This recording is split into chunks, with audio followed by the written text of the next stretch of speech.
Hello everyone, and welcome to the special program, Connecticut's Education Budget. What will our children lose? I'm Ann Baldwin and I'll be hosting the conversation today, but first, let me begin by explaining who's involved in the What Will Our Children Lose coalition. For the past 3 years, this coalition has been advocating for a strong public education system in our state. The Connecticut Association of Boards of Education, the Connecticut School Business Officials, Connecticut Association of Public School Superintendents, and the Connecticut Association of Schools have all been working together to provide information to the community, lawmakers, and statewide education leaders, particularly as it relates to adequate education funding. And with me in the studio today to talk about this are Lydia Tedone, President of the Connecticut Association of Boards of Education, CABE, and also the Chair, Simsbury Board of Education. Also, Joseph Cirasuolo, Executive Director of the Connecticut Association of Public School Superintendents, also known as CAPS, and Richard Carmelich, Business Manager, Region District Number 7, and President-elect and Board of Directors for the Connecticut Association of Business Officials. Thank you all very much for being here today. This is a very important conversation, a lot to talk about in this brief time. So Joe Cirasuolo, if I could start with you, if you could explain to me, what this coalition is all about. What Will Our Children Lose coalition came together 3 years ago to accomplish what?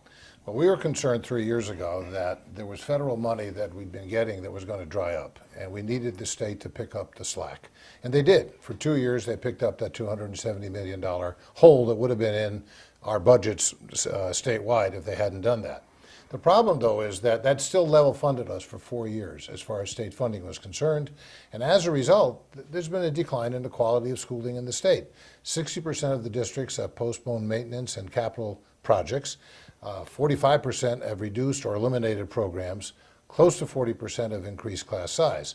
So this year we've been saying to the legislature, to the governor, you need to increase state aid, especially in light of the fact that we have a couple of new major mandates coming down the track.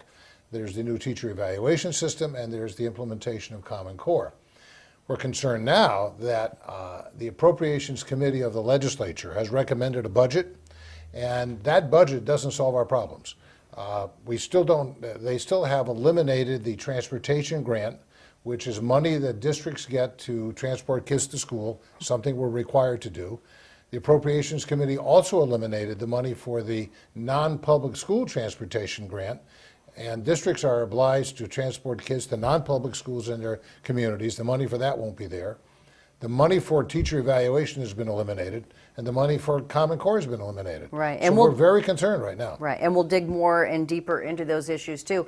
And you talk about mandates, Joe, and these are what they call unfunded mandates. It's easy to ask somebody to do something and to improve something, but if you don't have the money behind it and the resources, and Lydia Tedone, I want to ask you as president of CABE, the Connecticut Association of Boards of Education, and also, as the chair of your school board, how are you seeing this impact school boards across our state? We're seeing this impact in terms of our budgets with the school reform efforts that were passed last year through the legislature and Governor Malloy's proposals. In particular, in response to the Common Core state standards, in Simsbury Public Schools, we have allocated funding for instructional coaches to assist teachers in the teaching and learning in response to the Common Core state standards. So these are areas that not only in our district, but in districts around the state that are responding to what needs to be done for the coming year for the reasons of the implementation of both Common Core and teacher evaluation, as Joe had alluded to. And Richard, let me ask you, you are the business manager in Region 7, and Joe talked a little bit about cuts in the transportation budget, which, isn't it, part of what we're expected to do is provide safe transportation to kids to and from school. How does somebody touch that? How does somebody take that away? And more importantly, what's going to suffer? What else is going to be taken back if that's not funded? And let's say, I think we want to say this, it's not too late to fix this, right? Right, absolutely. It's a great question. The transportation grant is critical to school districts, particularly regional school districts. We provide transportation to 4 member towns in Region 7. The money that we get for Region 7 is about $90,000. And that revenue comes directly to the regional school district, and it's critical. Because we had originally included the transportation grant in our budget when the governor's budget originally came out. Once the Appropriations Committee cut that budget, we needed to find an offset for that so that we wouldn't increase the burden on the local taxpayers. And as a result, we eliminated our proposed school resource officer. So because we didn't get that revenue in, we couldn't implement our plan to hire a new school resource officer for school security. Wait a minute. A resource officer, which in my opinion is school safety. Yes. And you're letting that go at the cost of not having funding to provide safe, reliable transportation for kids to be educated? Unfortunately, we had to. The board had a tough decision they had to make. I can't imagine. This school resource officer was a new position, and that was the one that had to be cut out of the budget. We had to be very sensitive to the local taxpayers. We've heard loud and clear that they don't like the increased property taxes, and so we have to be very mindful of that. And when we lose revenue on the one side, we have to make up for it by reducing our expenditures on the other side, because the expenditures are the one area that we do have some level of control over. The revenues that come to us from the state, other than our lobbying efforts, we really don't have a whole lot of control over how much revenue comes in. So therefore, we can only rely on cutting expenditures. And as a result, not only does school safety suffer, but as Joe mentioned, our facilities, even our teaching staff and support staff. We had hoped to get some tutors in response to the Common Core, and we weren't able to do that either. Well, and Rich brings up a good point, for Region 7, but Region 7 isn't alone, Joe, are they? I mean, this is being felt, the pain of this is being felt all over the state. Whether you're Simsbury or you're another community, everybody's impacted by this. And why is it, I guess, that legislators don't understand the impact of insufficient funding? You're not asking for a lot. That's a difficult question to answer because we don't get inside their heads. What we're trying to say to them, whatever they're thinking, is if they're really concerned about maintaining the quality of education in the state, they need to step up and provide adequate funding at the state level. 4 years ago, the state was paying about 38-39% of the cost of education in the state. We're down to 31-32% now. And the budget the Appropriations Committee has recommended will take us even further down. We're not going to maintain quality. And on top of that, if they expect us to improve and support teachers, and we all want to do that, they have to put the money behind that. If they want a better curriculum and higher standards, they have to put the money behind the Common Core. You talked about passing mandates and then expecting other people to fund them, and that's an issue. But also expecting reform and then not being willing to pay for it. That's a big issue as well, and something they need to confront. Mm-hmm. And Lydia, from a boards of education level, and I want to reiterate too for the folks out there watching that might not realize this, that our boards of education are people that care about education, that are volunteers, bring in their expertise, their time, and their knowledge to help maintain and help have positive input on our school systems. So, you're seeing this from a statewide level and nationally. I mean, you travel, you meet with other boards. I mean, are people shaking their head when they see what's going on here in Connecticut? Oh, yes, absolutely. And I'm glad that you had mentioned nationally, in every district in the country, you see the same concerns and issues that we feel right here in Connecticut, right here to our smallest districts. And whether they're urban or our small districts or suburban districts, we all feel the pains of decreased funding for our budgets. And we Board of Education members are very passionate people. We care about education. We care about what's best for children. We care about our teaching staff. We care about the reforms that are coming before us. And more importantly, we are very good at crafting our budgets. We know how to do this. There is no waste in our budgets. We also know about shared services with our municipal administrators and our first selectmen and mayors.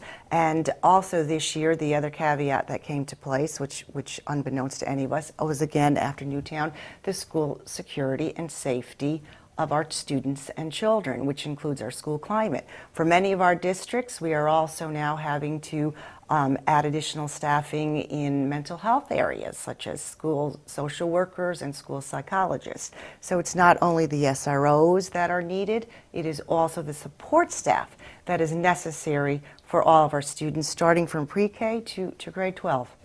And that's one of the things too, I believe, that, you know, people don't always, you know, attend a school board meeting, you know, as a parent or as someone who's concerned about their taxes going up. What they just see are, you know, the fact that they're right in front of the budget, you know, that's the reality that they see. But they don't see what's going on behind the scenes. And isn't it true that's why the What Will Our Children Lose coalition came together? You guys saw this coming. This wasn't a big surprise to you, and it really shouldn't be a surprise to anybody, right? Yeah, that's why we're trying to communicate it through Right. every way that we can, especially from the perspective of school business officials, and talk about people behind the scenes. Rich, you guys put the budgets together. Right. You know, we've done everything very efficiently, as Lydia pointed out. We share services with other towns. We buy in bulk. We've sort of done the things that we can do to cut down on our costs. But even so, we've still lost a huge amount of staff, not just in my district, but statewide. And we continue to lose services because the current cost of providing an education goes up to a higher degree than does the funding that we have available to pay for that. Right. So what is it that you want to see happen? I mean, I know there probably could be a list this long of things, but I think as a coalition, you've really put your heads together, shared your expertise as various aspects of this, and really zoomed in on what the priority has to be now. I mean, these people are meeting, I'll say this, behind closed doors right now, you know, determining the future of education in Connecticut.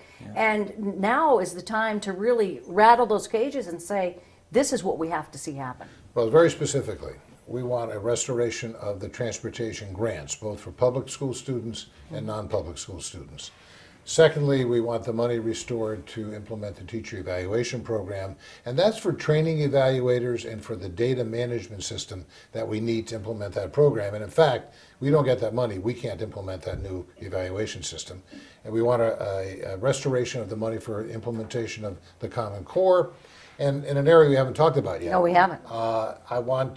We want to see the cap on the grant that districts get. When they get a placement for a special ed student that is of a certain dimension, they get what is called an excess cost grant to help them pay for that. There's always been a cap on that, and the cap has been based on whatever money's left in Hartford to pay for it. That should be removed, and that money should come to the districts in a way that's commensurate with what they're paying out for the placement. So those are the things we'd like to see the legislature do. What is the average cost to educate one special needs student in a school system? Is that number available? I'm not sure what the average cost is, but I can tell you that costs can go as high as $250,000 Per student? For one student. Typically, I would say they're probably about $75,000 if they have to be placed out of district, but they can go much higher. And the state, some time ago, had created this mechanism through the excess cost grant to help defray some of those costs and provide a grant to school districts and towns to help pay for some of that. And they're just simply not meeting their commitment in terms of funding that. In general, kids with special needs cost us twice as much per kid as students who don't have special needs. And most of these students aren't placed out. They're in the district, but they need a smaller class size, support services, all of that. There was a time when the state provided a special education grant to every district. A few years ago, they eliminated that grant. They folded it into the regular aid to education program and said, don't worry, the money will always be there. And then they began cutting the regular education program. So this thing has compounded over the years, and it's put districts in a very difficult spot. Absolutely. I want to go back to, did you want to say something, Lydia? Yeah, also I'd like to, in talking about this with the special education too, in districts we have also, we're very good at also diagnosing a lot of disabilities and students with special needs very early to help reduce costs. And we also, in our districts, in many of our districts, we also hire staff for our students in lieu of having to place students out of districts. But we also have within our RES, we work very closely with our RES for students with disabilities, students with special needs. We do have specialists that do come into our district. So we are also working in collaboration and coordination in education in the state of Connecticut with our boards, with our districts, between RES and between districts, to utilize the best services that we possibly can. You know, and everybody, I think, no one's going to argue that they want a better education. But the thing that for the people to sit, you know, I call it the big house, but it's the state capitol, to sit up there and say, you need to do this, you need to do that, you need to do this better, but not understand, you know, the chain of command and the dollars that need to go with that. But then you have other people say, well, you keep throwing money at it, it's not going to fix it. But you can't be told you have to do this. Like, you can't put a new roof on your house if you don't have the money to do it. Yeah, you know, an example of that is the teacher evaluation system.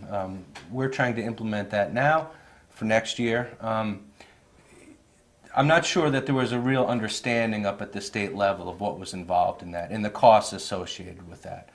We have to train a handful of administrators, a half dozen administrators just in our little district.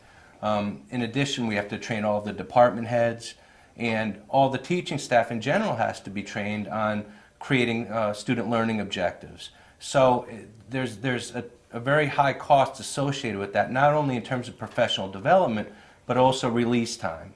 Teachers, if they're not in the classroom to go to this professional development, we have to pay for subs to replace these teachers. Did anybody ask you? Did anybody say, we want you to do this, and what does it take as far as staffing, resources, and dollars? Well, in fairness to some people at the state level, the governor recommended enough money for us to implement the teacher evaluation system.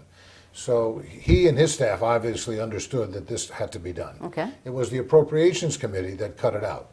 Why they cut it out, we can't get, frankly, at this point, we can't get an answer on that. I don't know how they expect us to do the training that Rich just mentioned. How would they expect us to have a data management system to support all of this without assistance from the state? But some people at the state level did understand it. The governor understood it, so the commissioner understood it, they proposed the money, and at this point, the Appropriations Committee is saying, you don't need it. So this isn't a political talk show, but what's the disconnect between them and the governor?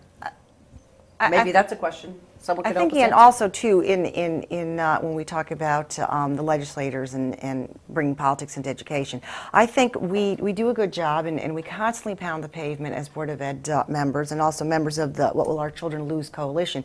We testify throughout the year. We testify when the legislature is in session on several bills that are being proposed, on amendments. So I think a big piece of this is to educate the legislature about education. What does education mean in the state of Connecticut? What does education mean for each individual districts? We've got districts that are part of the Commissioners Network, we've got alliance districts, and these are terms and areas that they may be difficult for the average public to understand, but if we educate our educators, even in terms of having them to come to our boards of education to speak to us so that they can hear from us. We are the grassroots, we are back home in the districts, we are crafting our budgets that hopefully will be passed for the next coming year, and we work very closely with our legislators and Department of Education so that we have a commonality about what we are proposing, what they're proposing, and what also we have to propose within our districts. Yeah, and that was some of the impetus behind the What Will Our Children Lose coalition, is that we wanted to be able to provide data so that people can see if we don't get funding, what will happen. And we did a survey, the superintendents and the boards and the business managers did a survey, and we compiled information on, you know, if we don't get certain levels of funding, how many teachers will be cut, how much deferred maintenance will there be, all kinds of things. You know, will you have to close a school even? And the data that came back was striking in terms of the elimination of services that would occur if the state and federal government don't continue to fund us as we need them to. Yeah, and we make our effort, as Lydia mentioned, but all those efforts all by themselves are not going to be as effective as they could be if the general public doesn't understand what's going on. Right. And if people don't say to legislators who represent them, we want to see the quality of education improved in the state of Connecticut, therefore you need to appropriate more money from the state level for school systems.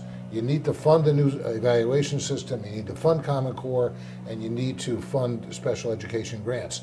If that message comes from the public to people in the legislature, we'll have a lot easier time in our testimony. Yeah, and I think everyone can agree that if legislators hear from their constituents, and if you make that phone call or you send that email and put your name and your address next to it and you're a voter, it does resonate with them. They do want to hear from their constituents. So I think that's a really good point.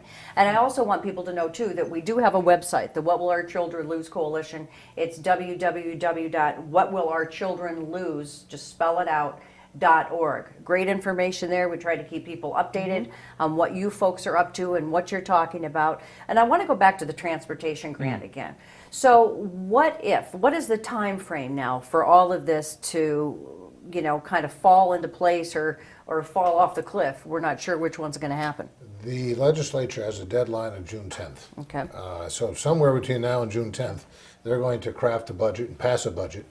The governor signs it, that's it. That's the budget for the next 2 years. So this is a crucial time. We've got, 4 or 5 weeks before the final decisions are made. And Lydia, from your perspective? And we are all, while the legislature of the state of Connecticut is putting their final stamp on their budget, we in our districts are having referendums and public meetings and town meetings in response to our budgets that will hopefully will be passed for the coming year. So it also has to work in tandem. I mean, we know what we need. We know where we have to go with our own district budgets, and hoping that any bit of funding coming down from Hartford, coming down from the capital to our districts is so crucial, so needed to aid us in our budgets. And Rich, too, we've got school business officials out there. I mean, Right. running a school is got to be, I would assume, a lot tougher than running a major corporation in a lot of ways. I mean, look at the challenges that you're up against. Yep. And I don't think that people realize what goes into negotiating for better contracts, what goes into negotiating, to get paper at a good cost and computers and all that. Right. I mean, it's not like you haven't been and don't have the people in place in these school systems in public education paying attention to the bottom line. You're not just throwing money out there needlessly. No, we're not. School districts have become very efficient. It's very transparent by the nature of what we do. Because we're a public organization, we have the public vote on it. We have freedom of information laws that we must abide by. So we operate in a very different environment than a private company does. And as a result, we've become very efficient. We've become very transparent. We run a multi-million-dollar business, if you will. In Region 7, our budget's about $19 million. So we oversee a couple hundred employees, $19 million. And all of that is anyone in the public has access to that information. So as a result, we've really had to be mindful of saving taxpayer money and doing things the right way. And I think we do things that private companies don't have to do. And one of the challenges we have, that private companies don't have, is that we have certain mandates. Right. We have things we have to do. And more coming. So, right. And so if we have a budget shortfall, we can't decide next year we're not going to transport the kids to school. Right. You have to do that. Right. We can't decide not to run kindergarten next year. We have to do that. We can't decide to Not educate special ed. Whatever. I mean, there's all those things we have to do that make it very difficult, and much more difficult than a private company. Years ago, I was on a panel in a group actually, with the CEO of Union Carbide, multi-billion-dollar international company. He turned to me and said, "I could never do your job because your hands are so tied on things that he had flexibility on." So people need to keep that in mind. Right. Right. And I think also in response to that, our budget increases in many of our districts are really very low and incomparable. I mean, we work very hard to keep them without compromising the quality of education within our districts. And that's important. Many districts, such as mine, have instituted all-day K, and we've become very good at how we're going to fund this, where the revenue stream is coming from this, because these are in responses to education in this country.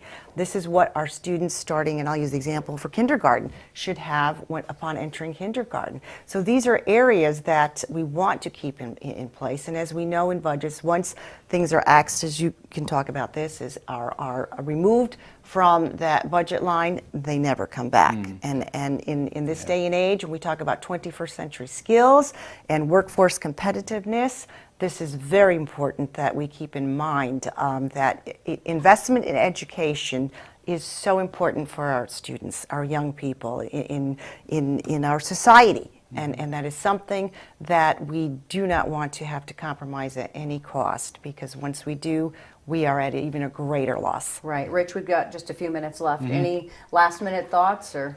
No, I think that the transportation grant for us is very important. That lost revenue, as I mentioned earlier, caused us to cut our new school resource officer out of our budget. Fortunately for us, we passed our budget a little while ago, and the board has had a discussion that if we do get that money back, they're going to reopen that discussion about hiring that school resource officer. So, you know, it's critical that we get that revenue, even though our budget has passed. Because if we get it, then we'll be able to improve school safety and security in our school. Joe, any last thoughts? I think the question really is before the people of Connecticut. Do they want to see the decline that's been happening in education reversed? Do they want to see the new improvements put in place? If so, they need to get on the phone, somehow or another, contact their legislators and say, put the money behind this. If they're content with the decline, then fine. But let's be honest about what we're doing and not say everything is wonderful and is getting better when we're not willing to pay for it. Great. Well, I want to thank you all very much for being here today. Thank you. I think Thank it was you, Ann. a great conversation, and hopefully people will not only listen to what we had to say today, but then take action. I think that's really the goal. So thank you all very Thank you. much. Thank you. Thank you, Ann. So thank all of you also for spending time and letting us shed some light on this very serious situation. And hopefully, as we mentioned, our legislators will get the strong message, and we will be able to allocate the funds necessary to take Connecticut's public schools to the level of performance that all children deserve. And if our voices as advocates for public education are not heard, and as the budget stands, all of our schools, all of our districts, and more importantly, it's our students that will lose. Again, I'm Ann Baldwin. Thank you for joining us for this program. For more information on this, you can go to the website www.whatwillourchildrenlose.org.